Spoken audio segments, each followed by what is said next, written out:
You wake with a start. For a moment, you don't know where you are. You finally realize that you are in bed next to your wife. You reach over and check the time on your pocket watch lying on the nightstand. It reads 5:33.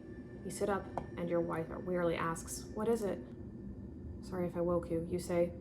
"Sun will be up in a half hour. I'm gonna go get the boat ready and head out after I see the first rays of light." Take your wife and your son with you. Yeah. Tell them to stay in a hotel. Yeah. "I'll go get Michael up," she says and rolls over. No, you go wake him. I don't know, I'm worried about leaving both of them alone. But you said husband go wake him? but no, maybe that would keep Michael from waking up.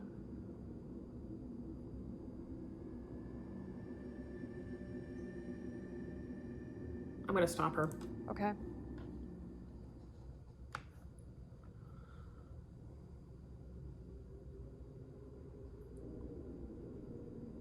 "No, I think he should stay here with you." No!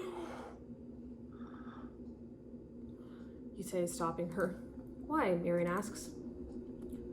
"I've done the mainland run plenty of times without anyone, and it would just put my mind at ease a bit if I knew he was here with you," you say. Marion lies back down in bed and pulls the cover up over her chest. "Can I at least fry you some eggs?" You smile and look at her, snuggling under the blanket. "Nah, you look too nice and comfortable to ask you for that. I'll grab an apple or two for the trip. Ain't hungry much anyway to eat anything right now." You finish dressing and walk over to her side of the bed. You bend over and kiss her on the lips. "Be careful," she says. "I will," you say. "You too." "I will," she says. "I love you." "I love you," you say. You quietly open the door and exit your bedroom. Before you shut the door, you look at your wife. She has closed her eyes and already appears to be drifting off. You smile and close the door.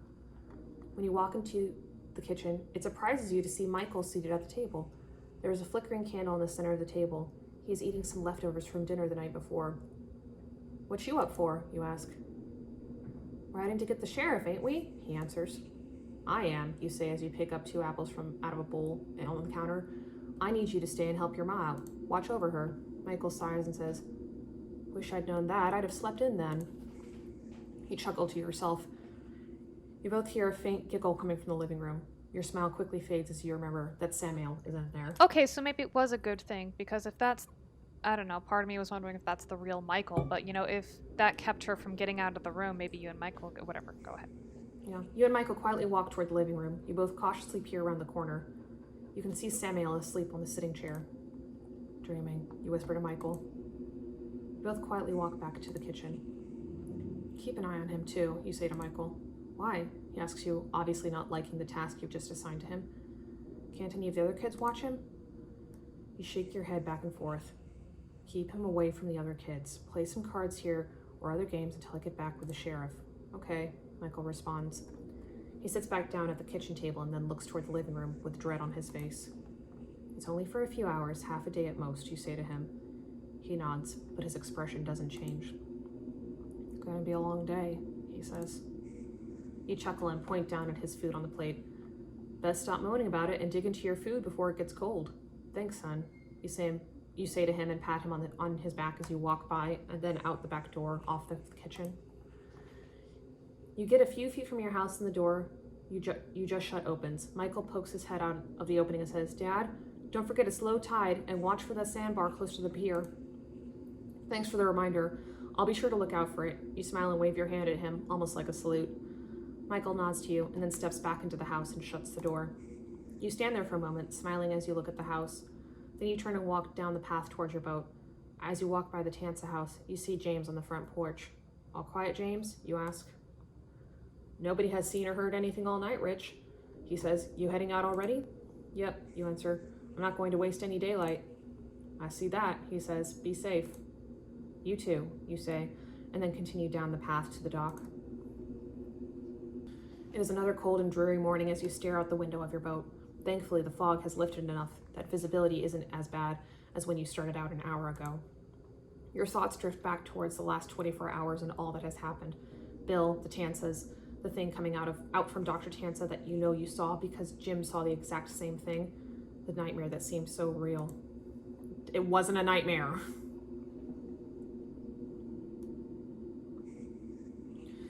You see movement behind you in the reflection of the glass. Your eyes lock onto the face you see in the reflection. It is of the thing you saw in your nightmare, the thing that came out of Dr. Tansa. You rotate around and fall backward onto the corner in anticipation of being attacked. Your eyes dart around the small cabin frantically as you look for the thing that was staring at you moments ago. There is nothing in the cabin with you.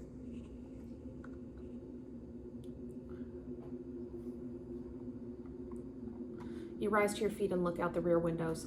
There is nothing but your nets hanging from poles, swaying back and forth as your boat continues onward. You throttle down the engine and listen. The only sounds are of the lapping water against your boat and your heavy breathing. Overwhelming nausea hits you. You suppress the first gag and open the door of the cabin and run over to the side and lean over and vomit into the water. You catch your breath and then vomit again. You drop to a knee and steady yourself. You look back in the direction you had come from and think of Marion and Michael and worry. For a moment, you think of turning around and heading back. Please, God, give me strength, you mutter aloud. You rise to your feet and trudge back into the cabin. You start the boat engine and continue on.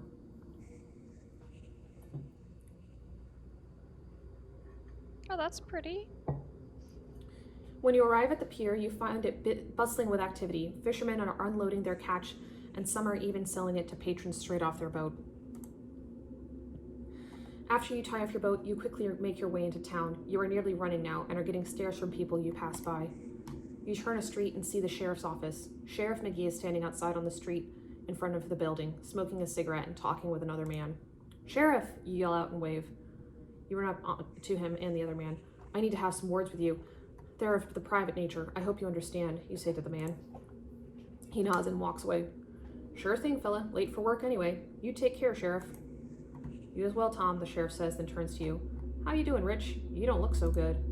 I need to speak to you in private. Can we go inside? You ask him. The sheriff opens the front door and motions with his arm to enter. Come on in. You both enter the building. The sheriff pulls a chair up to his desk for you. Have a seat. You look upset enough to fall over. You sit on the seat and nervously fidget as you tell him your story. The sheriff takes his own seat as he listens in near disbelief at what had transpired on your island within the last 24 hours. You leave out the part about what you and Jim saw coming out of Dr. Tansa. Yeah. You just tell the sheriff that it looks like Tansa killed himself and leave it at that. You don't mention your nightmare either. Smart. Yeah. Jesus, the sheriff mutters when you finish your story. Was it time you could trust people? Now? His voice trails off. I got to get back right now, you say with urgency. Well, the sheriff starts with, I'm going to have to bring the coroner with me, and he's been off since the crack of dawn to Henry Child's place. His missus had a heart attack, we believe, and passed last night.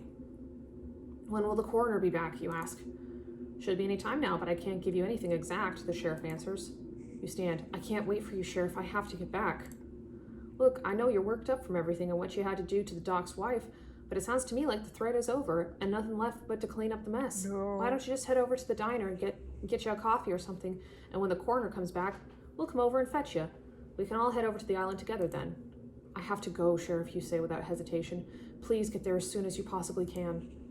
You turn and exit the building. Okay, then, you hear the sheriff say as you hurriedly walk down the street, 10 yards from the building, and you start to run.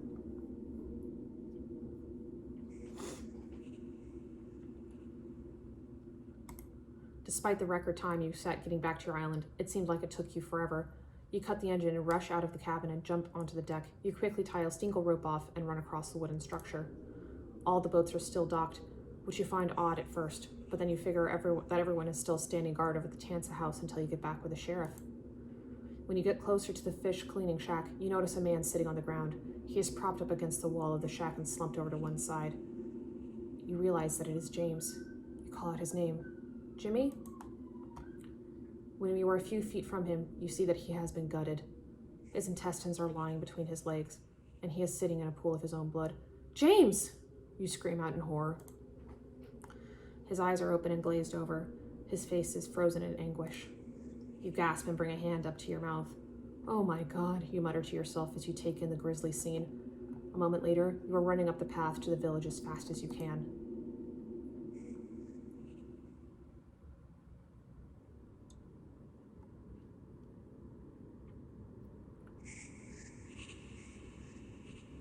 Three-quarters up the trail, you find Sarah and her child, Matthew. They look like someone has stabbed them many times and then been cast aside into the brush. You are breathing hard and hyperventilating as you continue on to the village. Marion! Michael! You scream out, not caring if who or what killed the villagers hears you. You see Peter Mason lying on his porch, covered in blood. Another villager you can't make out lies face down in the middle of the courtyard. He has stab wounds all over his back. You keep running towards your house. Marion! Michael! You yell again, and then you are up onto your porch and throwing your shoulder into the door. The wood cracks and splinters, and the door bursts open, nearly coming off its hinges. Oh no. Michael is the first you see. He is sitting at the kitchen table, slumped over the food you saw him eating this morning. His throat has been cut, and he isn't moving. Oh, Michael. You whisper and start to cry. Your knees buckle, and you almost fall to the floor. You rush over to him and feel his arm. It is ice cold. You sob and scream out in anguish. After a moment, you turn and run for the bedroom. You open the door and enter the room, and you see your wife under the covers. Because of the silence in the room, you immediately know that she is deceased.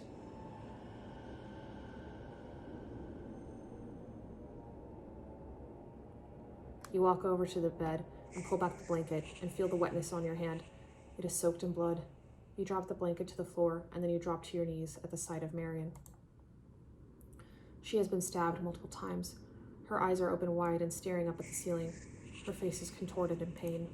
You scream. It is a mixture of sadness and shock and fear and anger. You bend over and dry heave. You left all you had eaten on the water this morning, and you have nothing left to give up.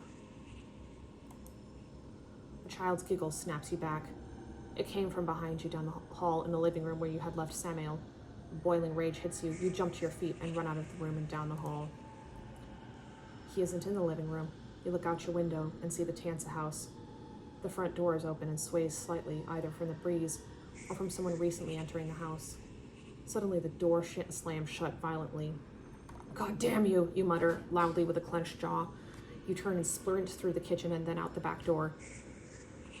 You run over the woodpile and grab your axe and are seething as you head for the Tansa house. You run up the porch and kick open the front door. Where are you, you little son of a bitch? You yell at the top of your lungs. You enter the room that Tansa killed himself in. You look at the door to the closet. It is shut. You know that you had left it open last night. You know that no one guarding this house would have ever even set foot in here, let alone shut the door. You rush over to it and try the doorknob. It won't turn. You pull on the door and it won't open. There was no lock on the inside you knew of. You think you hear a giggle coming from inside the closet. You take a step back and hold the axe tightly in both hands. Get out here, Samuel. You swing the axe and the blade bites deeply into the door. You jerk it out and repeat again and again until there's a large gaping hole in the door. You reach your hand through the hole, not caring what is on the other side. You find the knob and turn it, and it opens easily. As the door creaks open, you raise the axe at the ready. Your teeth are gritted so tightly they are making a grinding noise. You should get a mouth guard for that. There is nothing inside the closet except for the footlocker. It is still open like you left it. You can see the shriveled up body and the trinkets and the scattered bones and the books, but there is nothing else in it, or the closet. Emotion overtakes you and you drop the axe and fall to your knees and start to cry again. You are shaking uncontrollably as you weep. The sound of wood squeaking behind you warns you that you are not alone in the room.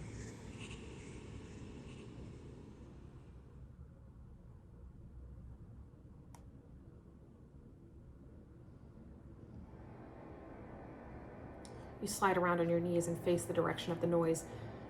You see a small, shadowy image move from behind the bedroom door. When the figure emerges from the shadows, you see that it is Samuel, and he has a large butcher knife in one hand. He is covered in blood from head to toe and smiling ear to ear.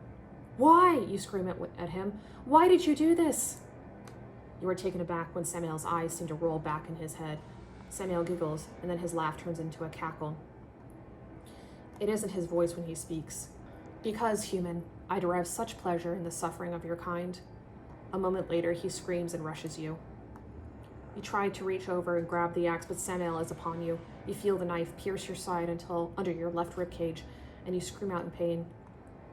You grab Samuel's arm that grips the knife before he can stab you again, and you begin to struggle with him. How can he be so strong, you think to yourself as you wrestle with him? In the chaos, you think you hear a male-sounding voice call your name. Your focus is back on Samuel when he gets his arm free. Before he can stab you again, you fling him through the window with enough force to break through the boards that cover it up from the outside. There were 20 to 30 villagers. Yeah. Why was no one else fighting back like this? With a primal scream, you follow him through the opening. Well, we don't know that they weren't. You pounce on him before he can completely get to his feet. You both go tumbling together from the porch to the ground, and you land on top of him.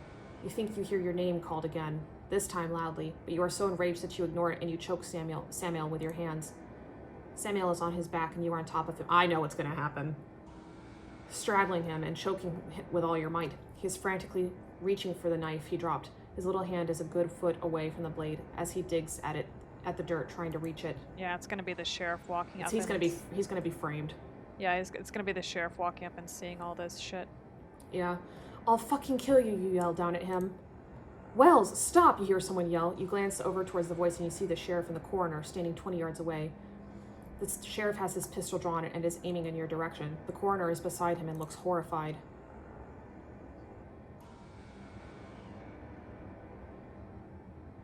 Samuel screams out in his regular voice, "Help me! He's trying to kill me! He killed everyone!" Samuel's words cause you to see red and you begin choking him with renewed vigor. "Liar!" you scream down at him. "I'll kill you, by God!" "Wells!" the sheriff yells again. You keep choking Samuel as you peer up at the sheriff and watch him train his pistol on you. You sneer and show him your teeth and squeeze Samuel's throat even harder. The sound of his vertebrae being crushed is loud enough to be heard across the courtyard. "Wells!" the sheriff yells again and then fires his pistol.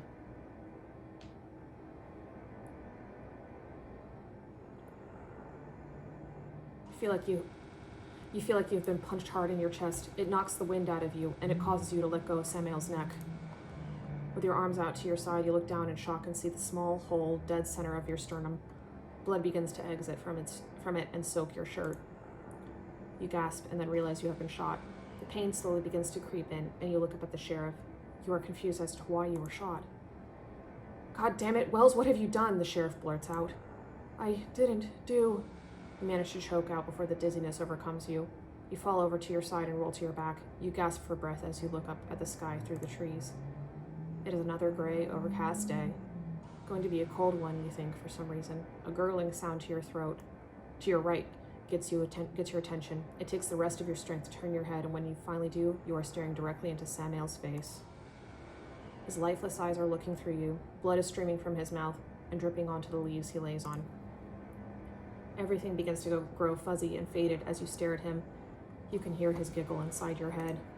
You close your eyes, not wanting to look at his face, and have it be the last thing you see. You can feel your breathing slow, the pain and pressure on your chest fade, your arms and legs go numb. In the final moment, you feel a sense of regret that you were not here with your wife and son in their final moments. You hope that Marion and Michael knew how much you loved them. You hope that they are in a better place. And then the blackness consumes you, and you are gone.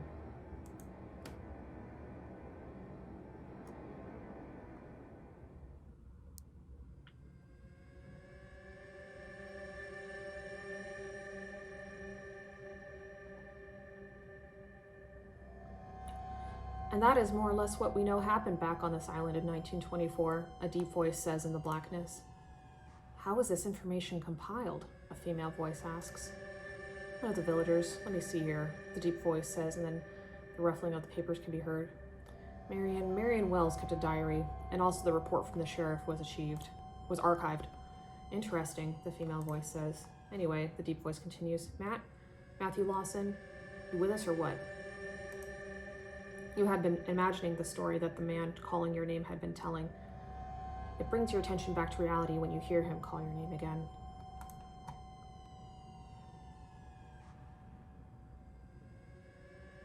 Blackness fades away. You are sitting at a large round table with 5 others. At the head of the table is Bruce Randall. He is a middle-aged, cantankerous man who is staring at you and obviously irritated. To your right is your wife, Angela. Next to her is Jimmy Wilkinson. To the right of him is Riley Smith. To the right of him is Heather Benton. You look embarrassed and nod to him. "Yeah, sorry, Bruce. Just thinking about everything you've been talking about. Please continue." The bright sun streams through the vertical blinds. You glance toward it, and off in the distance you can see the Hollywood sign on the brown hills. You sure I'm not keeping you from doing something else, Matt? You seem awfully distracted while I try to fill you in on the season ender, Bruce says, his voice rising a little. Angela places a hand on your forearm that is resting on the table, and it focuses your attention back to the meeting at hand. No, I'm sorry, you say and look at Bruce. Please continue. Bruce sighs and then looks down at his notes. The coroner's report showed that there was no blood from any of the other villagers on Wells, other than Samuel's. Samuel, on the other hand, was covered from head to toe with their blood. Nonetheless, the official report listed Richard Wells as the murderer. Many people back then believed Samuel to be the killer, though, and based on what I have seen in the research, he was likely the one, despite being so young. The legends go that he still haunts the island today. Bruce opens up another file and flips a few pages and continues. About 15 years later, a small, discreet mental health facility was opened on the island.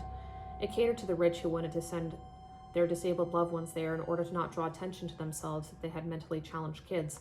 For some reason, it seems that people were embarrassed to talk about that thing back in those days. Bruce continues on. The facility only lasted a little under 2 years and was shut down after some staff went insane. Authorities found that both doctors and other workers had tortured and mutilated several patients. They had skinned many of the patients alive and worse. What the fuck? Riley says in disbelief. Yeah, really, dude, Jimmy says and shakes his head back and forth in disgust. What else were they doing worse than skinning people alive? Bruce shakes his head. Don't know. The files for that were sealed, but one can only imagine. During the trials, those accused of these crimes said that and I quote, the voices made them do it, end quote. Bruce shuffles through the papers again and then continues. Island was then uninhabited until 1984. Legend of the island kept attracting devil-worshipping idiots, so much that the state had to hire a caretaker to live on the island year-round. Since '84, they've had 16 caretakers, 10 of which committed suicide. A few left behind suicide notes, and each one listed that the voices made them do it. Holy crap, Heather says. Indeed, Bruce says matter of fact. He shuts the thick folder and then looks around the table at everyone as he speaks. You'll have a lot of ground to cover, all without luxuries such as electricity and running water. So what you're saying is we have to shit in the woods by candlelight and wash our hands with the front of our shirt? Riley quips. Jimmy stifles a chuckle. Bruce nods. Pretty much, Riley. You'll have a generator, of course, for your electronics. A camping trip on Hell Island, Heather adds. I bet this is like a ghost hunting team. Yeah, is this like a whole other story that we're gonna have to play through? I don't know. Sounds dangerous, Bruce, Angela says. What kind of security will we have? Just the island caretaker. You'll have a CB radio and can contact the fishing boat I have chartered to drop you off and pick you up after the shoot is over. And, of course, you can contact law enforcement on the mainland with the CB as well. That's it, you ask with great concern. Bruce throws his hands up. Our budget has been slashed because of our ratings. What can I do? You guys are the cast, crew, and security on this one. You used to do it this way before the TV show, so think of it as a bit of an old-school retro shoot. Oh, and you'll have Henrik with you. He's flying in from Germany and will meet you in Bellingham. Bruce, if this island is as bad as it sounds, we will need more people. This is demonic sounding and possibly possessions are going on. At least send some rented security people for God's sake, you plead. My hands are tied, Matt. I barely could get you Henrik. Besides, most of these sites you investigate have been blown way out of proportion by the locals compared to what they really are, Bruce says. If I had $1 for every time I've heard someone say, quote, this is the most haunted place ever, end quote, I'd be able to fulfill my lifelong dream and buy Hef's mansion. Bruce, you say in disgust. Matt, my hands are tied. I don't control the bank account, the studio does. And your ratings are down 30 points this season so far. You're lucky they're even putting any money into your season finale and not just canceling you. Now you either do this and come back with some great footage, or it is over and you guys can all go back to Denver and schlep around in your old beat-up van looking for ghosts on your time and dime. Is that what you want? You look around the room at the faces staring back at you. Riley shakes his head back and forth and smiles. No, you finally say. Didn't think so. Bruce pounces on your words. You know why I knew you'd go along with this? Because riding around in a limo is a lot fucking better than a 78 van with 300,000 miles on it. Speaking of that limo, I'll be at your hotel at 6 a.m. sharp to take you to the airport. You'll be on the island and filming within 2 days. What's the name of the episode anyway, Bruce? Jimmy asks. Of Evil and Darkness, Bruce says. Ooh, sweet. Sounds pretty creepy, Jimmy says, barely containing his excitement. Bruce stands and gathers his file and notes. Trish will be back in an hour or so with your airline tickets and comp money, so don't go far. I get to go have my ass chew of the day with the pricks in charge. You get cell service anywhere, give me a call and let me know how it's going. Good luck and be safe. With that said, Bruce leaves the room.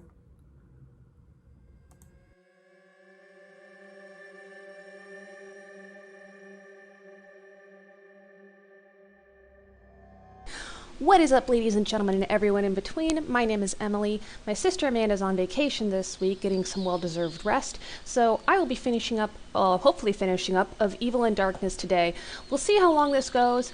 As you've seen, there have been a couple episodes that we've been going through, and it looks like we are now moving into sort of a second phase of this that is now in modern times. So let's see where we go from here.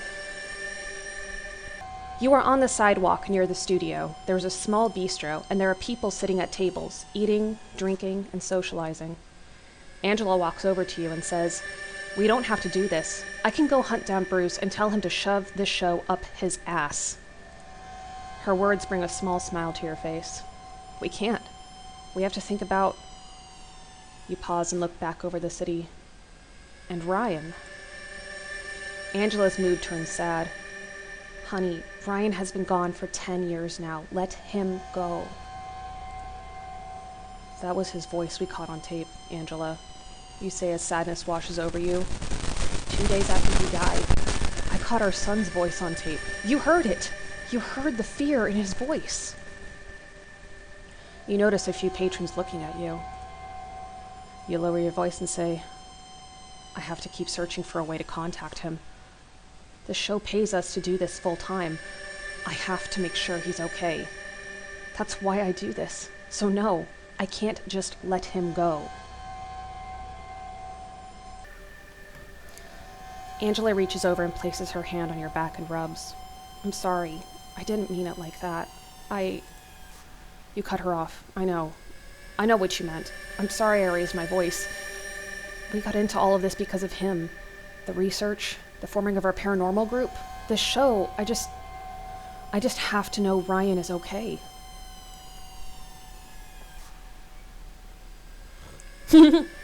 Look at that goatee. Does that not look like any paranormal investigator on any show out there? That's amazing. I love it. And those 2000 Smash Mouth sunglasses, love it. I love it so much. And then this guy with his furry hipster vest. This is a great crew. I love this crew already. This is going to be so much fun. Heather, Riley, and Jimmy walk up. Is this a bad time?" Heather asks tentatively. "No," Angela says, and welcomes them over. "We're still going to do it, right?" Jimmy asks. You nod. Riley beams. "Thankfully. If this series ends, that means no more supermodels and paranormal groupies for me. And that would be nothing short of tragic, because you can't get anyone else. I'm so sorry. I'm just being a meanie tonight." Heather shakes her head back and forth, and Jimmy rolls his eyes and looks skyward and says, "Oh, brother." Riley has brought a smile to your face. Don't worry, Riley," you say. "Your quest to get every known STD there is will continue for at least this season." Everyone laughs. Riley pumps his fist in the air in celebration and says, "Yes, and the quest continues." Angela rolls her eyes and laughs. "You guys are beyond sick." Angela's right. "You are pretty sick, Riley," you say. Angela turns on you. "Selective hearing? I said you were both sick." "Jimmy here should be the happiest," Riley says and thumbs toward Jimmy. "Maybe he'll finally pop his cherry this season at the next convention." Heather gasps and laughs. Jimmy turns a deep shade of red and blurts out, "Dude!" Riley laughs and says, "What? Hey, I'm just trying to help you, bro. You're halfway there to being a 40-year-old virgin, and you're in a TV show, for Christ's sake. If you don't finally get laid now, what chance do you have after the show ends? I mean, even Heather here has gotten some because of this show." Heather waves her hand in front of her and walks away, saying, "Don't drag me into this," she laughs. Even Angela can't help but smile. "Dude, I hope Samuel kicks your ass," Jimmy says. Riley laughs out loud. "I think I can handle a little kid with a broken neck." We'll see. We'll see, man.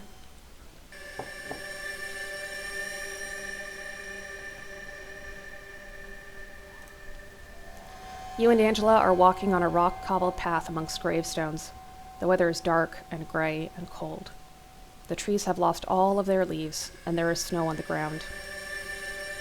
Your left hand is clasped tightly to her right as you walk on a path that leads to a mausoleum.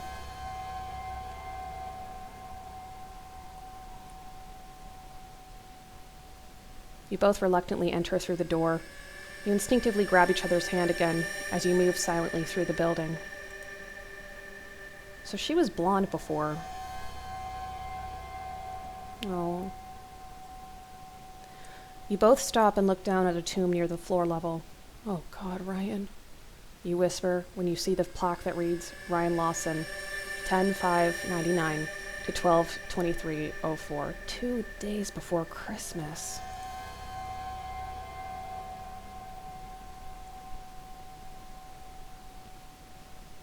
You fall to a knee and put your head in your hand and cry.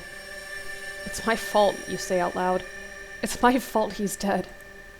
Angela drops to a knee beside you, and with tears running down her face, she tries to console you. It was a car accident, Matt. You didn't do this on purpose. I know that. And Ryan knows that too, honey. Oh. You both hear shuffling that sounds like clothing on a hard surface coming from inside the tomb. You and Angela look surprised and confused as you stare at the marble door with your son's plaque on it. Mommy? Daddy? We hear your son's voice coming from the other side of the door. His voice is muffled, and he sounds scared. You both are freaking out. Ryan? You yell. Oh my God, Angela says as she raises her hand to her mouth in shock. Help me. I'm scared, Ryan screams.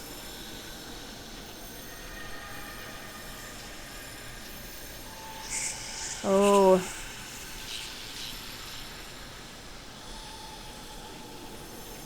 I try to pry it open. That's what I'm going to do. That's my first instinct. Just try it yourself and then go get help. Ugh. Ryan! Angela yells out, prompting you to try to pull open the marble door. You dig your fingernails into the crease and yell, Hold on, Ryan, we're coming! Daddy!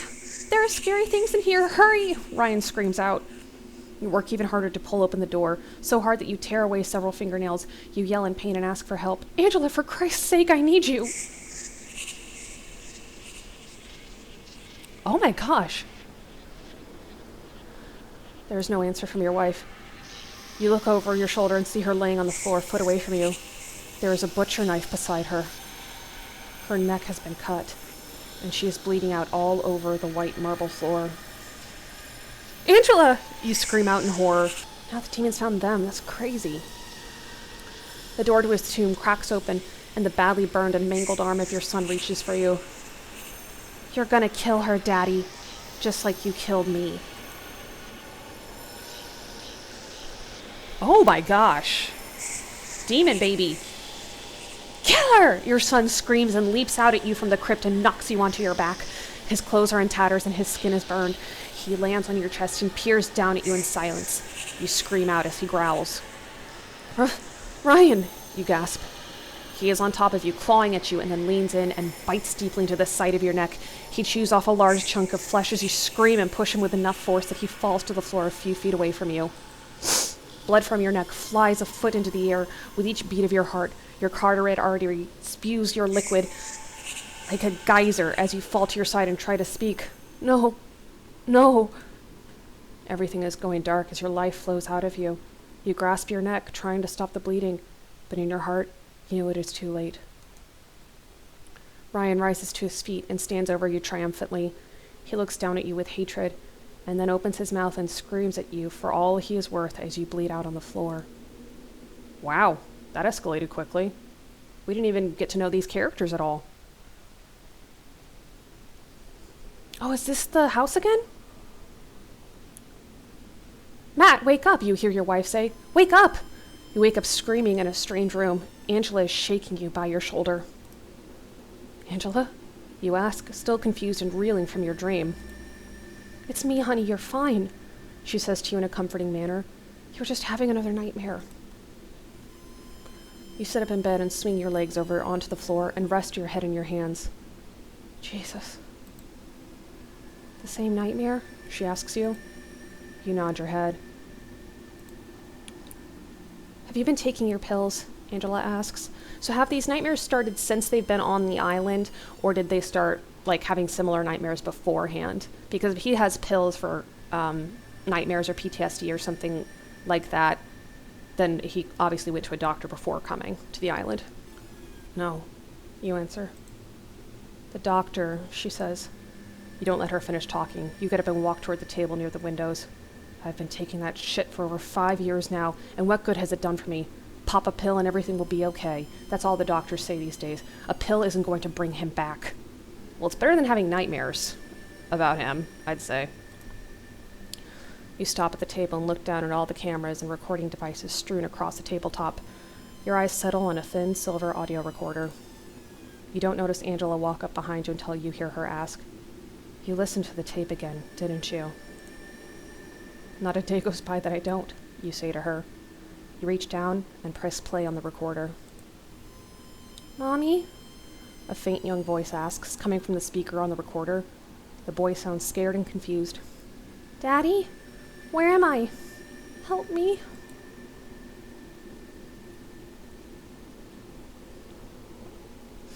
Oh, so, okay. Had her dark hair before, but now she's blonde, I guess. You press the stop button on the recorder and stare at it in silence. Tears slide down your cheeks. Angela places a hand on your shoulder, and you turn and look at her. She is crying too, and after a moment, you reach out and place your arms around her and pull her tight. She hugs you back, and you both just stand in the middle of the room, holding each other in silence.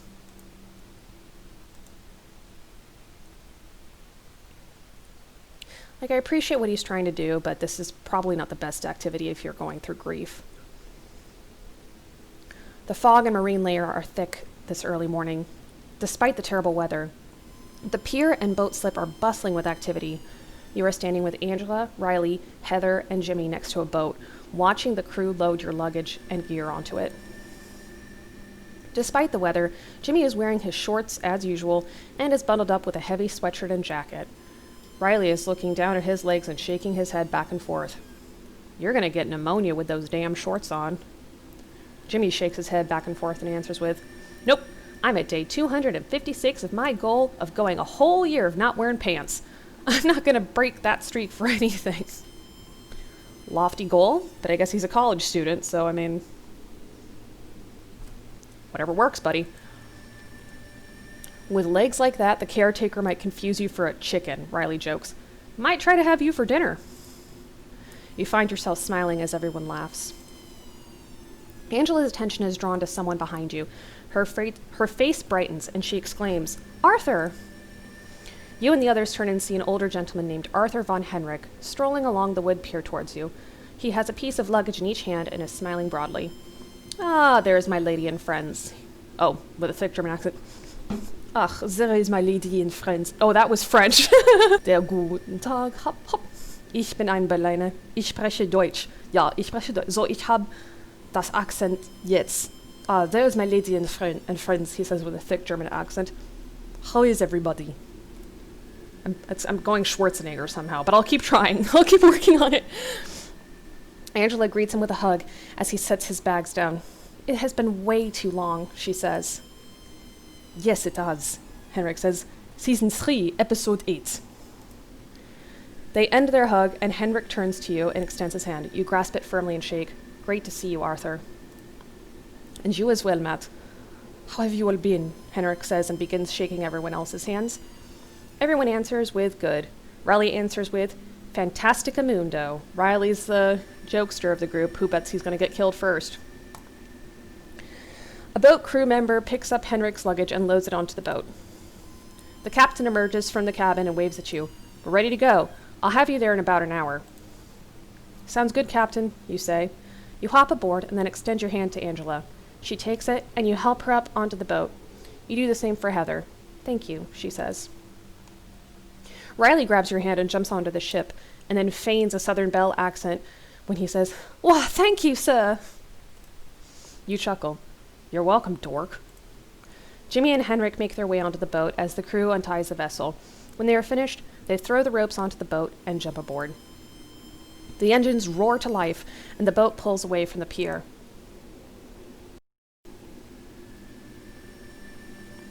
Similar image as the beginning.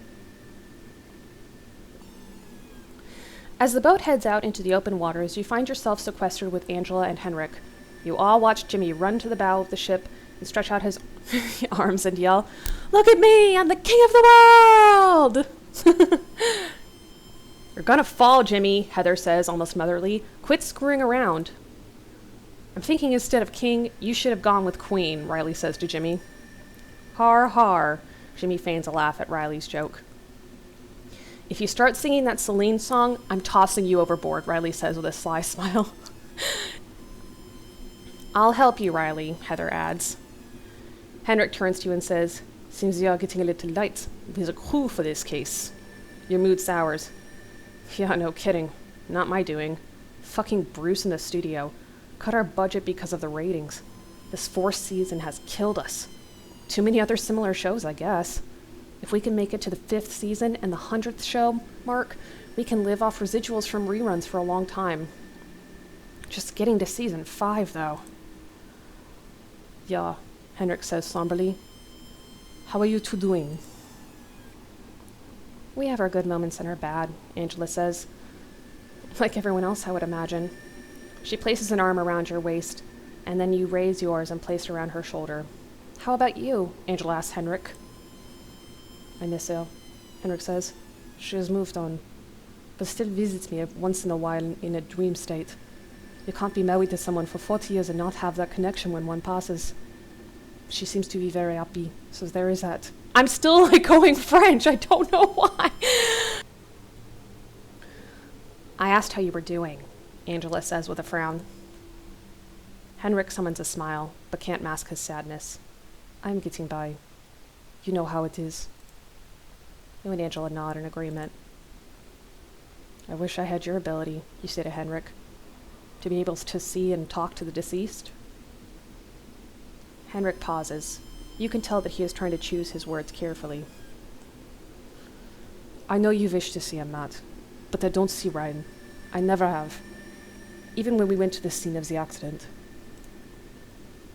His voice on tape, though, you say, your voice trailing off. Henrik places a firm hand on your shoulder, and he speaks to you. He most likely moved on to the other side shortly after you captured his voice. It is very rare for a child to be stuck in limbo. The spirit guide usually gets him to go to the light, Matt. Even if it takes a little while. I've no doubts that Ryan is safe. You nod in agreement, and fight back the tears that have welled up. You swallow hard and clear your throat, and motion toward the others. Gonna go make sure Jimmy doesn't fall, excuse me. You walk away, leaving Angela and Henrik together. Riley watches you walk up and sees the look on your face. He knows you well enough that he tries to change whatever it was that has gotten you so upset by saying, You here to toss Jimmy to the fishes? You smile. We could toss you to the fishes, Jimmy says back to Riley. Nah, fishes don't like beefcake, Riley says and raises an arm and tries to flex with what little is there. Heather laughs and says, Oh God, the only thing beefy you got on you was your ego. Jimmy laughs at her joke and points at Riley. Oh, I got some beef for you, Riley says and raises his eyebrows up and down. Sorry, I'm a vegetarian, Heather says with a smirk. Jimmy laughs louder and points at Riley again. Their banter makes you laugh for the first time in a while. You guys, you say. I'm going to go up and ask the captain how much longer, Jimmy says and bounds past you. Ask the captain if you can swab his deck and follow it with a wink. He'll know what you mean, Riley says, causing Heather to burst out laughing. Jimmy feigns punching Riley as he walks by and continues to the cabin. You okay, Maddie? Heather asks. You lean over on the railing and rest your elbows on it and look out over the water. Yeah, thanks. Just a little seasick, maybe. Riley looks out over the water. There is nothing but ocean for as far as you can see. Didn't think this place would be this far out. Heather folds her arms up under her and pretends to flap wings and cluck like a chicken. This brings a smile to Riley's face and your own. Ooh. That mirrors the beginning. I don't know what that means. Cluck off, Riley says. All three of you laugh as Heather continues to act like a chicken and walk around the deck. As you wander around the boat, you notice Angela sitting on a deck chair near the stern. She looks melancholy as she stares out across the water. You walk up to her and say, I know that I hardly ever say it anymore, but I want you to know how much I love you. She turns in her seat and smiles warmly and rises to her feet. You're right. You hardly say it anymore. Why? I don't know. Just stupid, I guess. I'm sorry, though. She places a hand on your cheek as she talks. It's okay. I love you too, honey. I hope you know that. She leans in and hugs you and puts her head on your chest. I do, you say, and smile as you hug her back. I'd be lost forever without you. The horn on the boat sounds 3 times, and you and Angela look toward the cabin. Jimmy emerges and runs for the bow. You and Angela make your way closer to the front of the boat as everyone gathers in a group and stares ahead.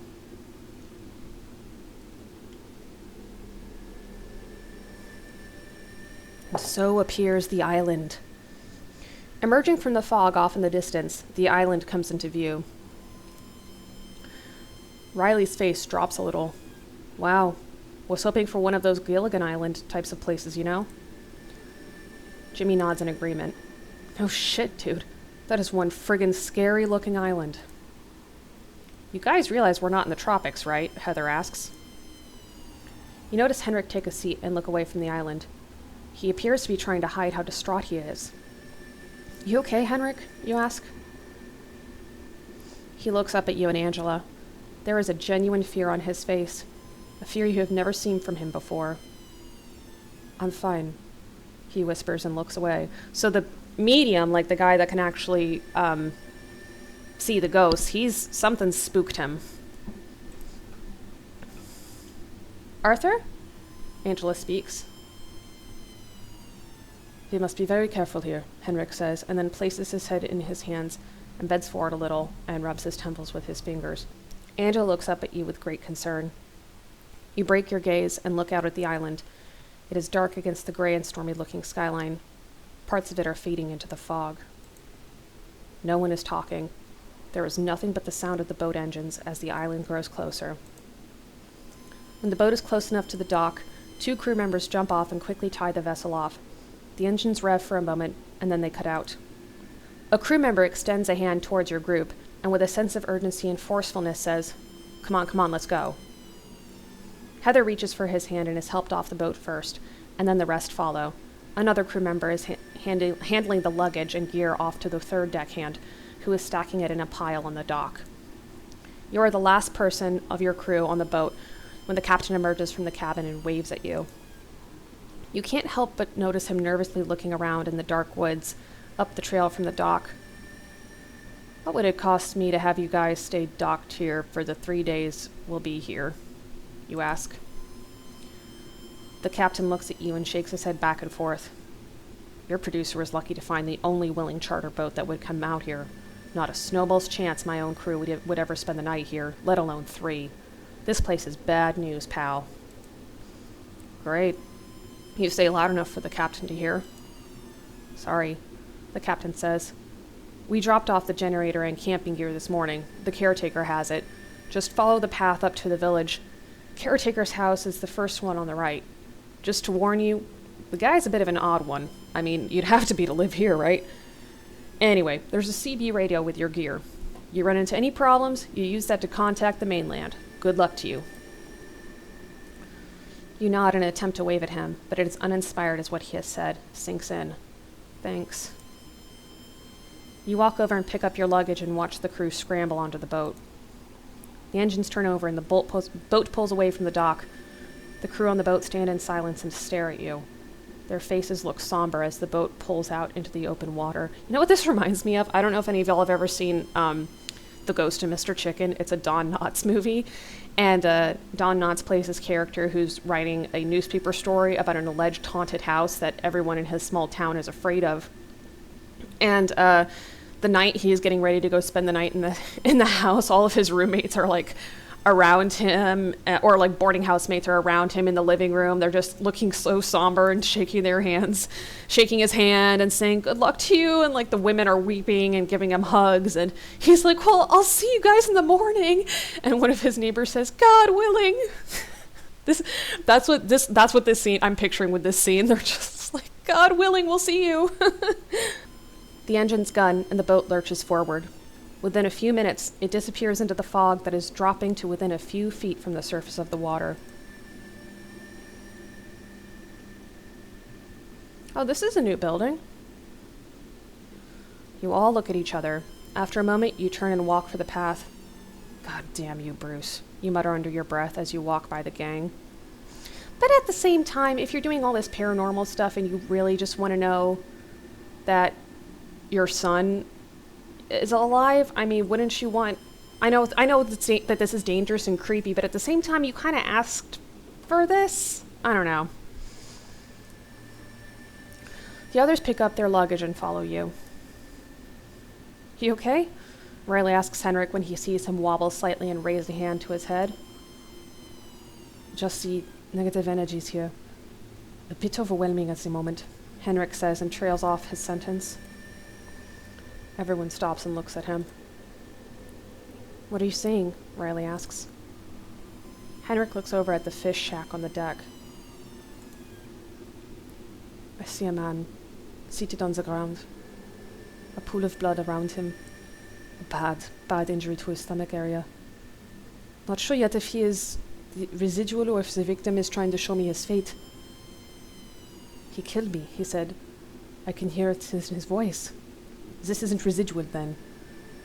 I can hear a child's laughter. It's pushing out the villager now. I have lost connection with him." You all stand around watching Henrik. He is silent now, and after a moment you say, "Come on." You turn and head for the village, and everyone follows in silence. The path is overgrown with weeds, but still visible enough to know that you are on it. When you walk into the village courtyard area, you can see that a lot of the houses look very run down, and the brush is reclaiming most of them. I love his face. He's like just the blatant his face, while everyone else is just like the women are normal, and this guy's like, "What?" And Henrik's just still bothered by everything he's seeing. You spot movement and turn to face the first house on the right. You see a man walk out onto the porch. He is wearing a ranger-styled hat and holding a pump-action shotgun in one hand. It is propped up over his shoulder as he struts out of the house. Is it Crocodile Dundee? Is Crocodile Dundee gonna be the caretaker? If so, they are all saved. Hello, you stammer. We're with the television program, here to film. You must be the caretaker. It's Redneck Crocodile Dundee! They're saved! Yep, the man says with not a hint of friendliness in his voice or demeanor. Got all your shit inside the house. Down to your left. Okay, thank you, you say. My name is Matt, by the way. You turn and gesture to each person as you name them off. And yours? The caretaker looks irritated as he speaks. Rick. Not that it matters none. Isn't Crocodile Dundee's name also Rick? I'm looking this up. I'm looking this up right now. Oh no, it was Michael. Ugh. I think Rick was the Mummy. Brendan Fraser in The Mummy. Okay then. Thanks. If it won't be too much of a bother, can one of us come over in a bit and interview you for the show? I promise it won't be more than 5 or 10 minutes of your time, you ask.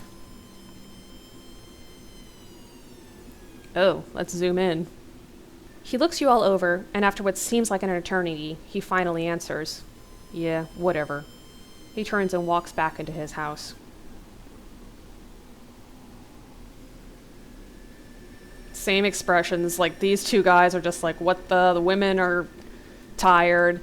Jimmy is like, I don't even know what's going on. Things are floating around over his head, and Henrik's still suffering. You are all looking at each other. Your wife's eyebrows go up, and she whispers, Okie dokie. As you make your way toward the third house on the left, Riley whispers to Jimmy, I thought for sure Billy Bob was going to bust out a banjo and ask you to squeal like a pig. Squeal like a pig, boy! Shut up, dude. That guy is freaky, Jimmy nervously whispers to Riley. Riley looks over his shoulder at the caretaker's house and whispers, "Yeah, wouldn't want to run into him in a dark alley, that's for sure." "Or a deserted island," Heather says ominously. When you enter the house, you see your gear and a generator in the living room. You check everything over to make sure it is all there, and then pull out a small pocket notebook and begin tearing out a few sheets of paper. You quickly scribble out names on each piece and then fold the papers so you can't see the names. "I think I know what this is," Riley says with dread. "Is this to determine who's going to go interview Rick?" "What?" Jimmy asks. You take a small box and empty the contents, then toss the folded papers into it and shake the box. When you are done, you offer the box to Angela and say, "You do the honor." Angela sighs and rolls her eyes. "Sorry, whoever I pick." Heather says, "Oh, God." "What?" Jimmy asks again. Angela pulls out a folded up piece of paper and unfolds it, then looks at Jimmy and shows him the paper with his name on it. "I'm sorry, Jimmy," Angela says. "What?" Jimmy asks again. Riley busts out laughing. "You clueless goof, you get to go interview the Banjo Man." Heather stifles a laugh and then looks concerned. "Sorry, Jimmy." Jimmy's face drops and he groans. "Seriously? That's just fabulous." Riley grins and says, "Politely decline if he offers to show you what's behind the shed, man." "Thanks for the advice, douche," Jimmy says to Riley. Riley laughs again. "And another thing. You probably should get out of there if he says his underwear is haunted and he wants you to investigate it." Everyone, even Henrik, laughs. "Don't you have work to do?" Jimmy asks Riley with irritation in his voice. Okay, Jimmy's right," you say. "Angela, Henrik, and I will set up base camp and then go investigate the Tansa home. Riley and Heather can go off to the medical facility." Angela is rummaging through some boxes and pulls out the walkie-talkies. She checks that they are powered and then hands them out. "Extra batteries are in the box I got these from. Make sure they are fresh and working. A map of the island is in each of your files. Don't forget your file, Riley," she says. "Geez, you act like I forget stuff, Angie," Riley says with a smirk. "After losing 3 cameras and countless recorders in the field, we are on to you, Riley," you say. "A small price to pay for the female viewership this mug brings in," Riley jokes as he rubs his chin. Heather rolls her eyes and says, "Oh, please." Okay, everyone just get serious for a moment and remember where we are.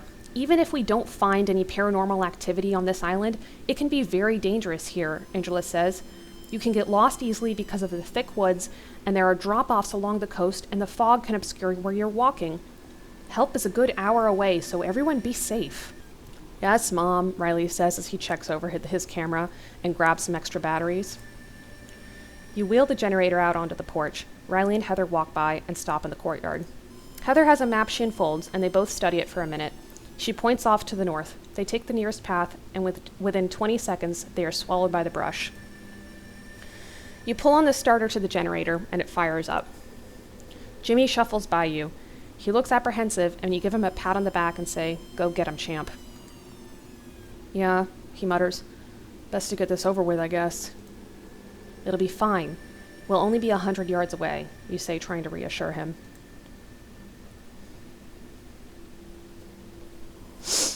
"Wish Jimmy some luck or offer to do the interview?" I'll wish him luck. We don't want to do anything too scary right now, and, we want to keep the integrity, because that might undermine how they do things fairly in the future.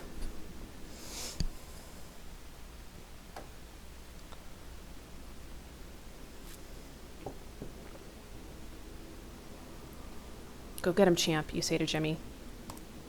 Jimmy stops and stares across the courtyard at Rick's house.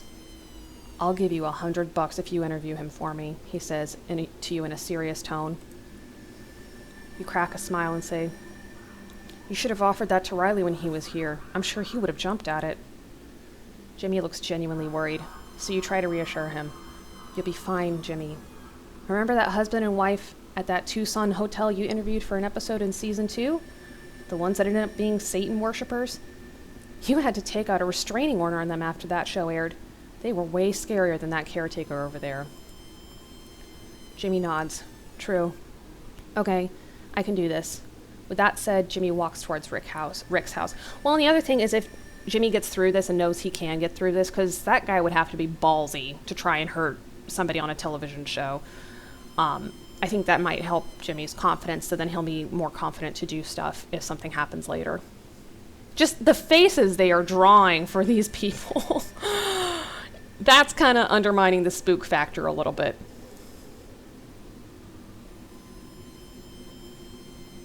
Ooh, bright red.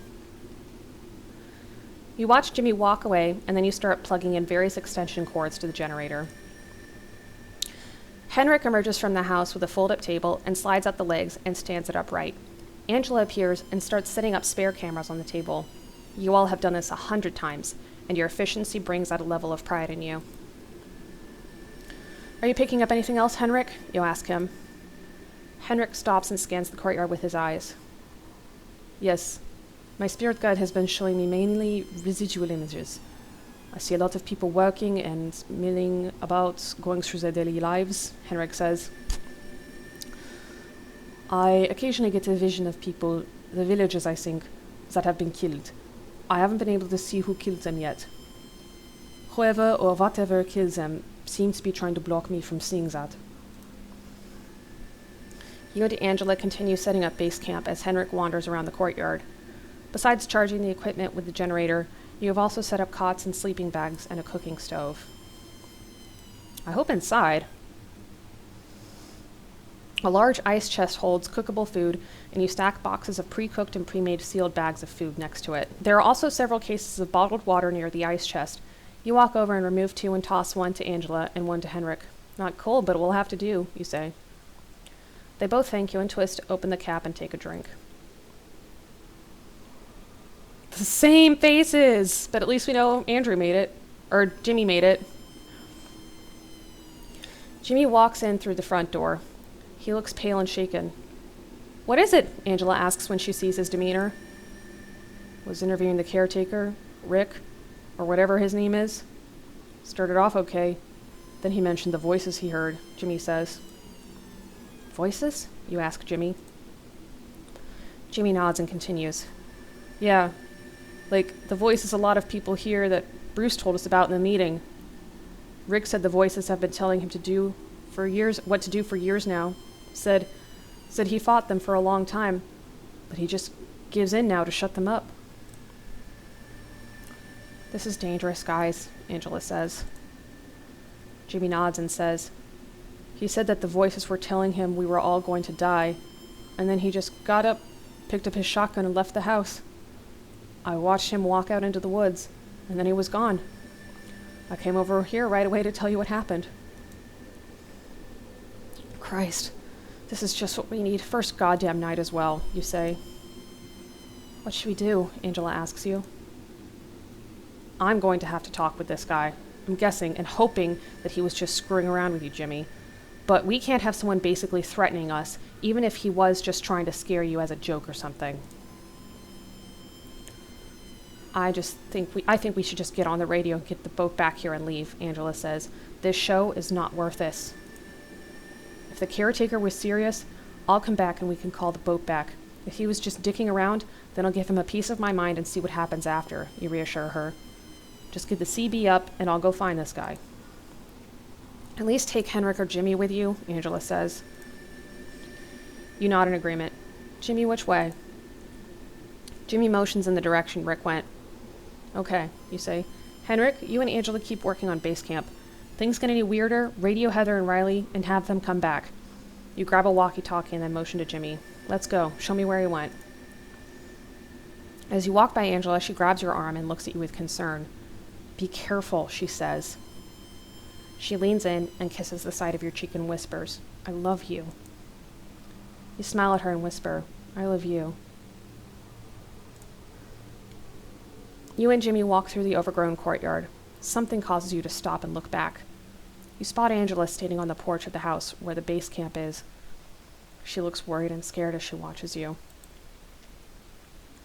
You give her a reassuring smile and wave, and she waves back and then enters the house. Jimmy has stopped and is looking back as well and says, Ready? This way, Matt. You turn and follow him into the woods that are growing darker by the minute as the day wears on. As you and Jimmy walk through the woods, you pull out your walkie-talkie and speak into it. Matt to Riley and Heather, come in. Reed, yeah, Riley's voice comes through. If you spot the caretaker, can you let me know? You ask into the walkie-talkie. Sure, Riley responds. Everything okay? I'll know after I find him. Keep your eyes open. Will do, Riley responds. Found the hospital. Very overgrown and creepy as hell. Damn cat nearly scared us to death. All quiet other than that. You attach the walkie-talkie to your belt and continue on.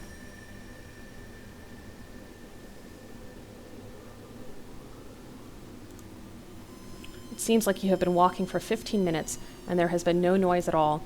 The woods are getting dark enough that you need to use your flashlight. Jimmy has his camcorder out and is filming as you walk. I don't know. This guy could be anywhere by now, you say to him. I think I see some lights this way, Jimmy says and points straight ahead. He is looking at the monitor of his camera and shows it to you. The monitor is in night mode, and there is a faint flicker of light through the trees. Oh my god, he's doing another Satan ritual. You're right, come on, you say to him. As you two get closer to the light, you can hear a voice. Is that chanting? You ask Jimmy. Yep. Another Satan ritual. Jimmy looks scared. This is like the story Bruce told us, Matt, he whispers. When you come into a small clearing, you can see Rick kneeling before a small fire pit. Here we go, more of these people. He has a knife in his right hand. He is mumbling and chanting in a language you have never heard before. The fire is spitting and crackling, and he's going to kill another cat. These bastards. Jimmy takes an instinctive step backward, and a branch cracks under his foot, causing Rick to turn and stare at you both.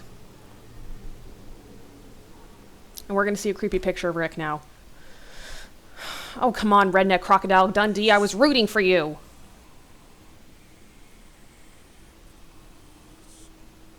Oh, and now you're putting chanting in my ears? Now you're putting chanting in my ears. This is not what I need right now. I'm so upset about redneck crocodile Dundee right now. I was excited to have him as a character. I thought he was going to be on our side and kick some Samael ass with us. But, ugh. Rick raises an arm, and you both can see that he has cut his forearm a good 3 inches in length. Blood is running down his arm and dripping into the fire. They told me they want the gate open. I have no choice but to listen to them. I'm sorry. There we go. Oh, shoot, I missed that.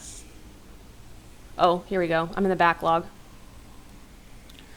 Suddenly, the fire shoots up a good 20 feet into the air like someone threw gasoline on it.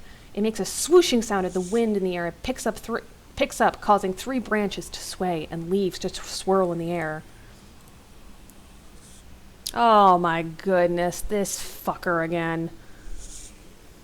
The fire returns to normal, but something emerges from it. It is a dark mass and it envelops Rick. He screams out in pain and fear as the mass seems to pick him up from the ground and lift him into the air. He hovers a foot from the ground as the mass swirls around him like a tornado. Can someone bring a fucking priest to this place or something? Jeez. Matt! Jimmy screams out in fear. You barely hear him yell as you watch in shock and try to process what you are seeing. You're about to answer Jimmy when Rick suddenly drops to the ground in a heap. Rick? You barely get out.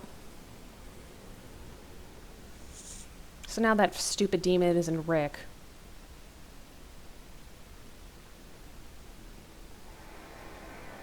Ah, there we go. Rick's head snaps up and stares at you with white, pupil-free eyes. With a voice of gravel, he growls, Rick is mine now. Holy shit, Jimmy yells. This again.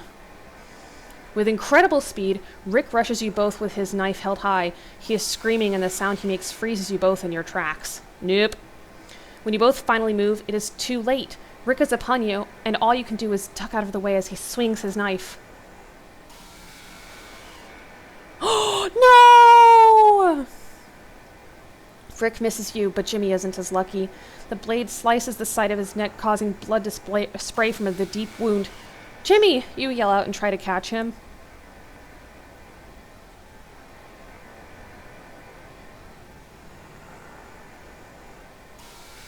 Who belched in my ear?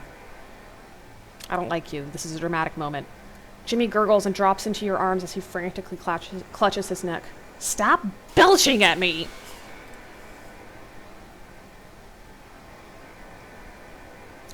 You see movement out of the corner of your eye and look up and see Rick rushing you. At the moment you lock eyes with him, time seems to slow and darkness swallows you until there is nothing but pitch black all around you. Well, you gotta kill Rick now. I mean, Rick's already dead. But then the demons might possess some other member of the group and put the voices in his head. Or her head. Ah, so is this a flashback? You and Angela are at a modest house in Colorado Springs, Colorado. Angela's parents are hugging you both. It's getting kind of late in the day.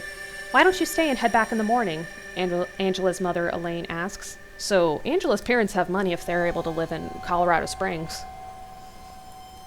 It's a nice area. We can't, Mom, Angela says. My shift starts at 7 in the morning, and Matt can't get another day off so soon. I tried, Elaine says with a smile, and then gives Angela another hug. Her father, Tom, sticks his hand out towards you. You shake it. Drive safe and call me when you guys get home, Tom says to you. We will, you say to Tom. Thanks for having us down. Next time you guys come up, we can head over to Grand Lake and do a little fishing.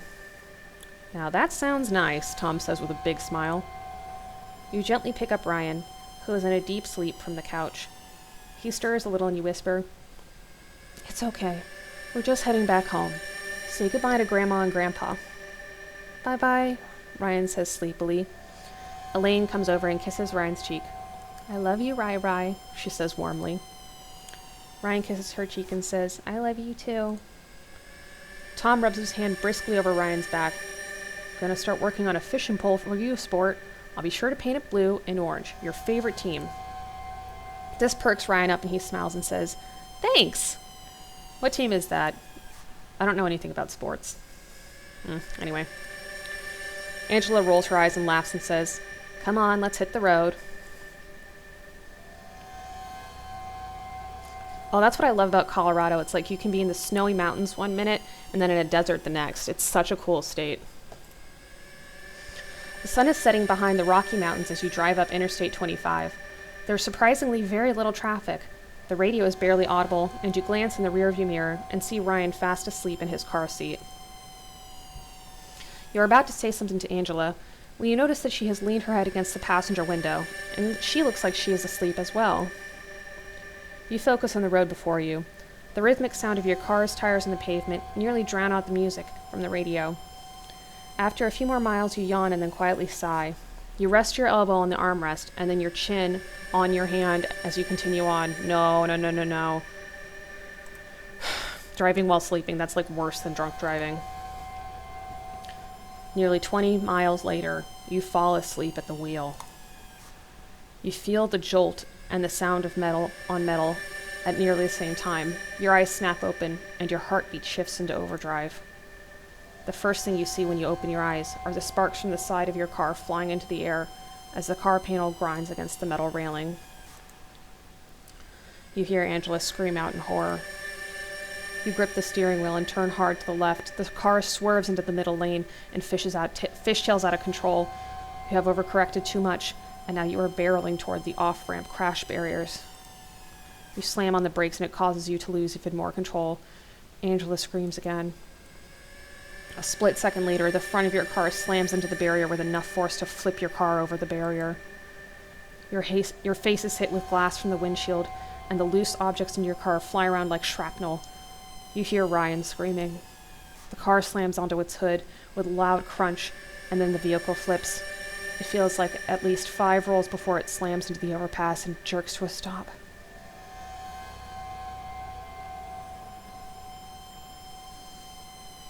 Yeah, that's the biggest thing I've learned. Like, I've been in one car crash exactly on an icy road. I slid off the road, and I was like, oh my god, do not overcorrect. Do not ever overcorrect. You have to always focus. The first thing you hear when you come to is Angela groaning in pain. You open your eyes and gasp at the destruction all around you. The car is upright, but badly mangled. You fumble with your seatbelt and finally release it. You look over at Angela and notice that there is a bone sticking out from her left forearm and blood is dripping from the wound. You glance back at Ryan and see that he is okay. He is sniffling and in shock, but still strapped into his seat, and you whisper, "Thank God." Ryan looks at you with tears in his eyes and asks, "Daddy?" "It's okay, Ryan. You're okay. I'm gonna get Mommy out and then you. Sit tight. We're all okay." You carefully unbuckle Angela's seatbelt and exit the car and limp around to her side. You pull on the door several times and it finally opens. Angela groans again. "I got you, Angela. You're okay." "Ryan," she whispers as she slowly regains consciousness. "He's fine," you say as you drag her through the wreckage. You can smell gasoline. You pick her up and limp away from the wreckage with her in your arms. "Ryan," she mumbles again. "Getting away from the car and then I'll get him," you say out of breath as you move as fast as your engineer would let you. You place her down in the grass in the median and turn back to the car and limp back. 2 cars stop and a passenger from the first emerges from his car. "You okay?" he yells as you focus on your car. You see smoke first, and then the flicker of a flame. "Ryan," you mutter under your breath. A moment later there is an explosion, and you are lifted off your feet and thrown 10 yards through the air. You land on your back hard and hit your head on the blacktop and see stars. It is only a few moments until you regain your wits. You stagger to your feet and head for your burning car. "Ryan!" you scream out. You can hear Ryan screaming for a moment, and then silence as you try to get into your car that is engulfed in flames. "Ryan!" you yell again. The arm of your jacket catches on fire, but you keep trying to get into the car. Your pant leg is now on fire as well when the passenger from the car that stopped pulls you away from the burning wreckage. "Get back!" the man yells at you. "My son!" you yell back. "He's gone," the man says. You stare at him and his eyes tell you that he is telling the truth. "I saw it. He's gone, man. Gone." You collapse into his arms and sob and scream out in pain and anguish as everything goes blank.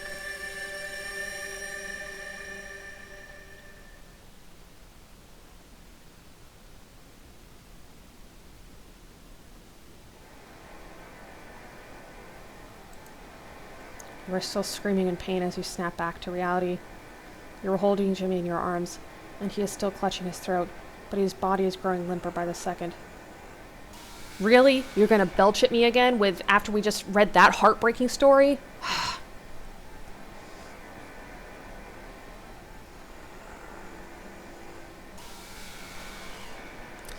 Alright. You see Rick rushing you with the knife and held overhead as he yells, "I love to hear a grown human scream." You let go of Jimmy and raise your arms to protect you as Rick brings the knife down towards you. The knife sinks into your forearm, and you let out another scream. You roll and kick him with your feet. His momentum sends him flipping head over heels across the ground. "Oh, that's good. Yes. Go for that shotgun. Go for it." You sit up, and in a moment of clarity, you see his shotgun propped up against a tree by the fire pit. You don't hesitate and scramble to your feet and run for it. Rick has risen to his feet and is searching for the knife he dropped when he hit the ground. "Thought I had a screamer. Looks like I have a fighter. Good," he growls almost gleefully. He finds the knife and picks it up and turns toward you. "Your friend was too easy. I'd like a little challenge. What fun is there without a little challenge, right?" "Yes." You reach the shotgun and pick it up and aim it at Rick as you seethe. "You son of a bitch, do you want a fucking challenge? Here you go." You pull the trigger, and then the shotgun booms. Rick jerks violently and clutches his left side with his free hand and groans. You chamber a shell with the pump action and yell, "Now get on the fucking ground or the next one takes your head off." That's not how you should ever hold a shotgun, by the way, because the kickback is too strong. Like, always have it against your shoulder. It's painful. Well, it gets sore after a while, but you'll lose control of the shotgun. "Oh, just shoot him in the head. Just shoot him in the head." Rick looks up from his wound and smiles. "This night has just begun. The young man was the first. I'm going to kill the rest and leave you for the end, just like the last time." Rick quickly turns and runs for the woods. You yell, "No!" and fire off another shot. The bark from a tree next to Rick splinters. He ducks into the foliage and disappears. All you can hear is the sound he makes running through the limbs. A few moments later, and you can't hear him anymore.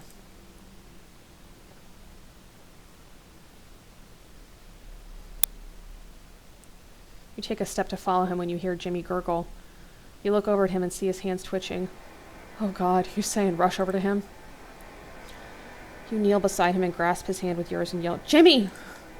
His frightened eyes look into yours for a moment, and then the light in them slowly fades out, and he stops breathing. You yell again, Jimmy! You frantically check his pulse and don't find one. You cry as you yell his name a third time. A faint child's giggle causes you to stand. You spin around with the shotgun pointed in the direction of the laugh. You are breathing hard now and scared as you scan the woods with the sight of the shotgun. Nothing but silence. Get the walkie-talkie. Get everyone back to regroup. Immediately. Get the walkie-talkie. Nope. Radio Angela. Radio Angela.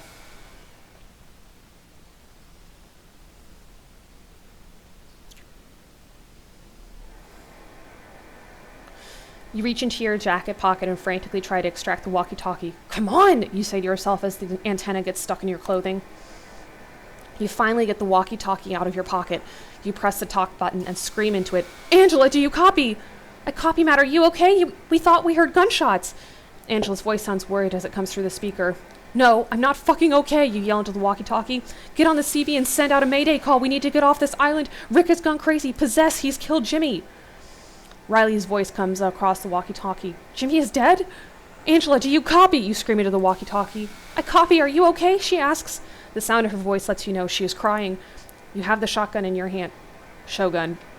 That's the one thing. It's like there are just little mistakes in this story that make it a little less believable. You have the shotgun in one hand and the walkie-talkie in the other. You run through the woods in the direction you think the base camp is. Just barricade yourselves in a house and get on the CB. He said he's going to kill everyone. Riley, Heather, head back to the base camp now, you yell.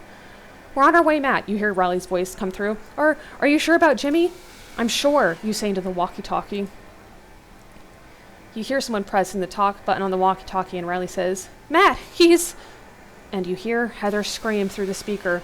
The scream travels through the woods and comes from your right. Then silence. Heather, Riley! You yell into the walkie-talkie. Silence. Fuck! You yell out and continue toward Heather's scream. As you run through the woods, you can hear yelling and the sound of a scuffle. You pick up the pace again in the direction of the noise.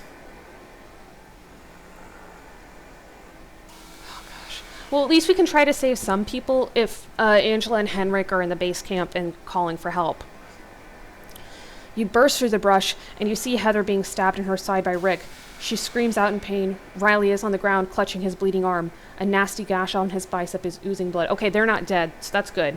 Get the fuck away from them, you yell. You fire the shotgun high in the air to avoid accidentally hitting Heather. The noise gets Rick's attention and he scampers off into the woods as you fire another shot at him and miss. You yell to Riley, he's heading to base camp. Can you take care of Heather?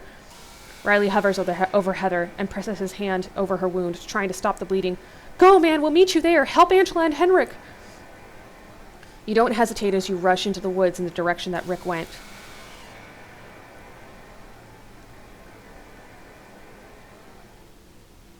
You stumble through the brush, tripping over limbs and falling to the ground. You pick yourself up and continue on, but quickly realize that you are lost in the dark woods. I got the sheriff on the CB, Angela's voice comes through on the walkie-talkie. They weren't that far away on patrol. He'll be here in 10 or 15 minutes. Oh, thank goodness. Oh, thank Christ, you say to yourself as you try to get your bearings. Oh my God, you hear Angela's voice scream from the speaker. You hear her scream echo through the woods. It is coming from your left, and you run for all your worth in that direction. Angela, you yell out, your voice cracking. A few minutes later, you finally find the village. Angela, you yell. Matt, a faint male voice comes from the base camp, and you recognize it as Henrik's. You run to the house and see the front door wide open and nearly kicked off its hinges. You burst into the house and see Henrik lying on the floor in a growing pool of blood. He is clutching his chest area. When you get to him, you can see that he has been stabbed in his upper torso. Henrik, you gasp. Henrik points a bloody finger to the back rooms down the hall. Angela, he whispers. You rush down the hallway with the shotgun leading the way. You come upon a locked door at the end of the hall. You rear back and kick it open. You move into the same room when you see Angela lying on the floor. Angela, you call out. As you walk toward her, you see the blood. Her body is covered with stab wounds, and her lifeless eyes stared across the room toward the open window. Oh no, now he's gonna run back! At least we got the sheriff on the phone, so, ugh. You sob and drop to your knees and cry out, "No, no, no!" Oh, this fucker. Despite sobbing loudly, you somehow hear the floor creaking behind you. You turn and see Rick emerging from the dark closet. He is holding a blood-soaked knife and grinning broadly. He giggles like a small child, then bolts towards you. He crashes into you hard, and you drop the shotgun.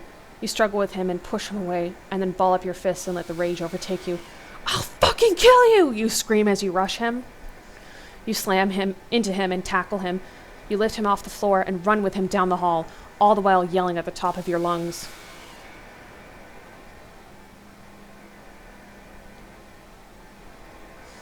You hit the end of the hall and go through the living room and crash through the window, tumbling down the porch onto the ground. You end up on top of Rick and begin raining blows down into his face. "I'll fucking kill you!" you scream as you mercilessly pummel him. You barely hear someone say, "Hello?" from somewhere in the woods. You are enraged, so you keep punching and screaming, "I'll fucking kill you!" Rick struggles to get free, but you have him pinned down with your knees over his arms. As you punch him over and over, Rick giggles through his split lips. "You think this is fucking funny?" you yell at him. His laughing causes you to punch him even harder. You feel a bone break in your left hand, but it doesn't stop you from punching him. "Stop!" you hear a male voice as you yell out. "Oh my gosh, no, this is gonna be that." But you keep punching.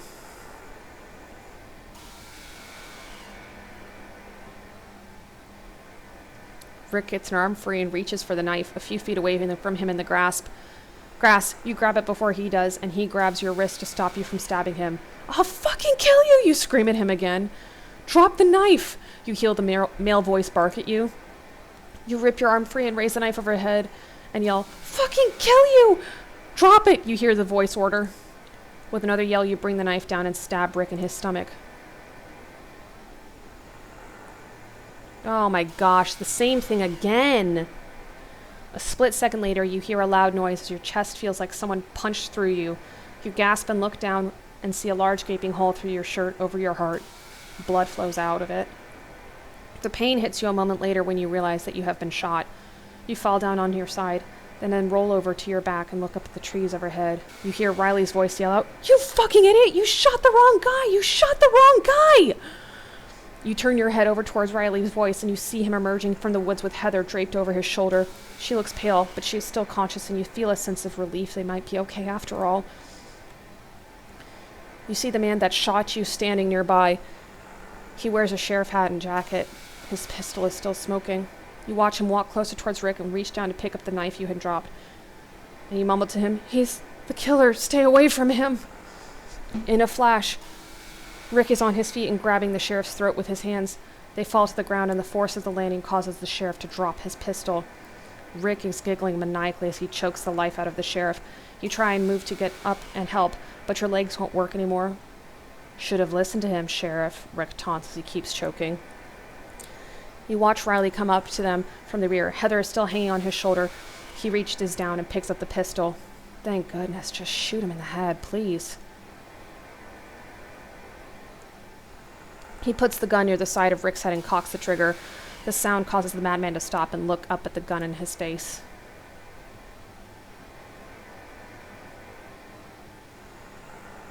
"No more," Riley says.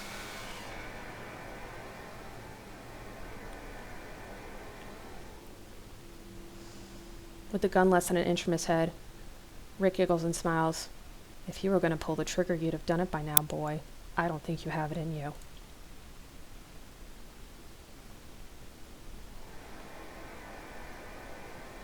Heather, in obvious pain, says through gritted teeth, "Riley, pull that fucking trigger and shut this prick up."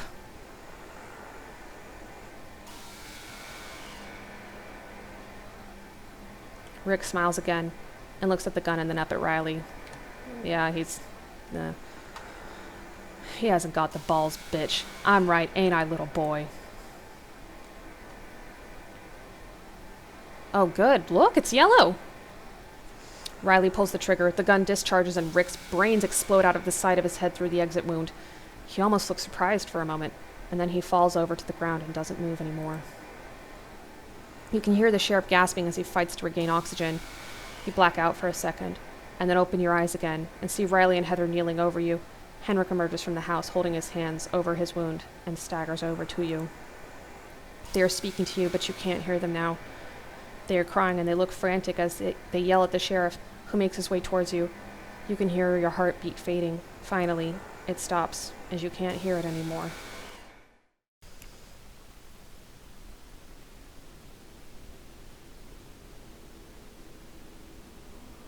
Your gaze turns skyward. You can see a small bit of the night sky through the trees. Mostly gray, but an occasional star pokes through the marine layer. Going to be another cold one, you think, for some reason. You feel weightless, and a moment later, it is as if you are above the scene and staring down at yourself. Riley rises and helps Henrik and Heather walk for a path the sheriff is pointing towards. Somehow, you're floating behind them as they all make their way to the sheriff's boat. Another sheriff jumps off the boat and helps everyone into the vessel. The sheriff grabs blankets and a med kit. You watch as he covers Riley and Heather and Henrik, and then administers first aid as quickly as he can. Oh, maybe Henrik can see him and... A moment later, the engines fire up and the boat pulls away from the dock. You are on the boat now, hovering over your 3 friends.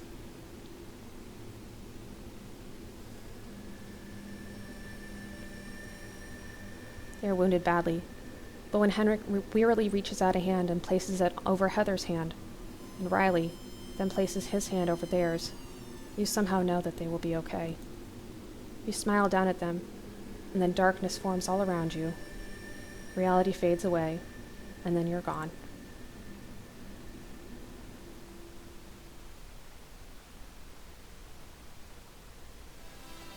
Oh. You open your eyes and are surrounded by blackness. For a moment, you begin to get nervous. Then, off in the distance, see a small bright light and walk toward it. The light grows larger as you get closer. You see something emerge from the light. When you get closer, you see that it is a small child. Ryan? You ask with hope. The child walks towards you, and when you are close enough, you can see that it is Ryan. He is smiling, and he stretches his arms out towards you and says, "I missed you, Daddy." Aww. You run up to him and drop to a knee and hug him tightly. You are crying. "Oh my God, Ryan, I missed you so much. Is it really you?" "It's me," Ryan says and hugs you tightly. You pull yourself away from him enough so that you can stare into his face. "I'm so sorry about what happened that day. The drive was so long and I should have pulled over," you say to him. Ryan smiles. "It's okay, Daddy. I know you didn't do it on purpose. Don't be sad about it anymore." You hug him tightly again. I heard your voice on the recorder. You sounded so scared," you sob. "I was," Ryan says. "I didn't know what happened, but Great-Grandma came after you prayed to her and watch over me. Do you remember when you asked her to do that?" "I do," you whisper. Suddenly your thoughts turn to Angela. "Your mother?" You feel a hand on your shoulder and turn your head toward it. Aww. The hand belongs to Angela, and an overwhelming relief hits you as you stare at her. She is smiling warmly and says, "I'm here. And before you blame yourself for not being with me a little while ago when I needed you, stop. You don't need to hold on to those feelings anymore, hon. We're together again now. That is all that matters." Ryan reaches his arms up to his mother, and she grabs him and hugs him tightly and kisses his cheek repeatedly. "Oh, Rai, I missed you so much," she says. You rise to your feet and embrace them both. Angela hugs you back tightly. "Let's go home," she says into your ear.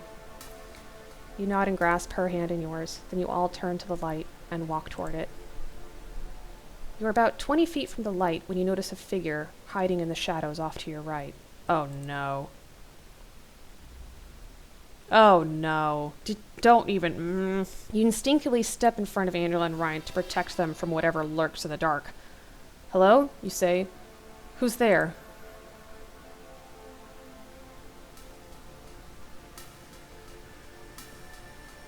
Samuel? A moment later, a small boy steps out of the shadows. The light shines brightly on his face, and he looks scared and confused. Hello, he says meekly. It astounds you that a young child is here wandering in the darkness, and you drop your guard. Are you okay? Are you lost? The young boy nods. Yes, I have been for a long time, sir. I'm scared. I don't know where I am. You take a step toward him and say, Don't be scared. What is your name, son? Samuel, the boy says, and your face drops. Samuel, you ask. Samuel Tansa? Yes, sir, Samuel answers. A scary-looking man said I could be with my mother and father, but I can't find them. I've been looking for so long. Your parents aren't here, Samuel, you say. The scary man lied to you, I'm afraid. Yeah, oh my god, take that boy with you. He didn't do anything wrong.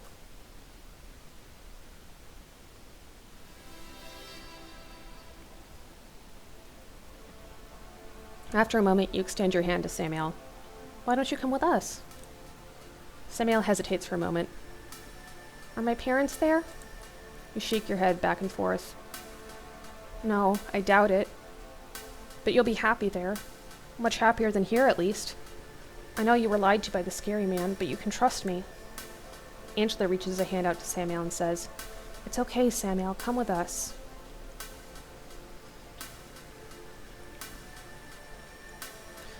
Samuel looks sad as he stares at you. He looks around and then down as he ponders. After a few moments, he looks back up at you and forces a smile. I trust you. Samuel extends his hand and you grasp it and smile. Oh, look at that. You all turn to the light and walk toward it. So bright, Samuel says happily. Yes, it is, you say. Yes, it is. You all walk into the light together. The light envelops you all and is bright and warm and welcoming. All of your pain and sadness and worries are gone as you become one with the light.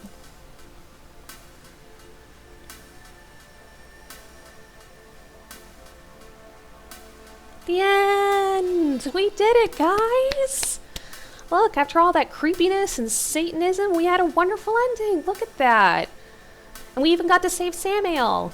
I mean, like I said, it was very, very long, and the acts were very, very drawn out. And there were a lot of typing errors, like, I don't know, was Henrik initially called Arthur? Oh! Now we're back here. Oh, no. The chanting started again. No. You all will heal, but you will always be broken.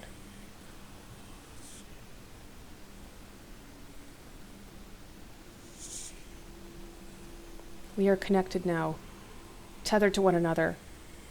I will be with you always, no matter how far away you are. No!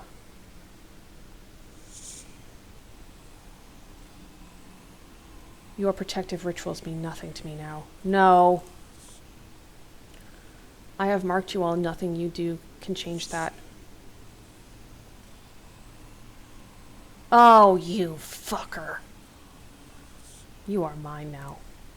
You will all return here someday when I decide it is time. You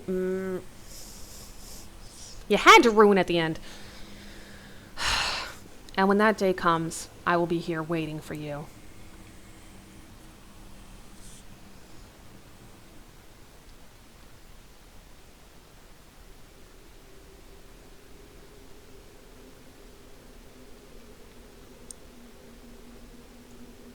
Congratulations, you have unlocked a bonus chapter featuring Angel. Thanks for taking away the warm, fuzzy feeling from me, you assholes. Oh, I'm leaving this game. I'm not leaving. I'm not gonna do that. Fuck that. I'm done. I'm done with you. Alright, so now I can go into my full commentary about this. I did think the story was enveloping. I thought it was too drawn out, especially in the beginning, but I understand why they had to do all that.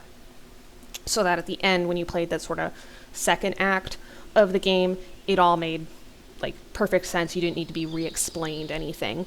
And I did kind of see that they were trying to draw parallels between the people in the second half and the people in the first half. I think maybe Matt could have been the protagonist from the first half of the game, like reincarnated or something, because that's what the demons seem to imply.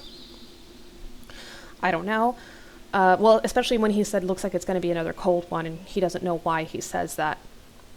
So maybe his whole purpose was to kind of relive that in a good way.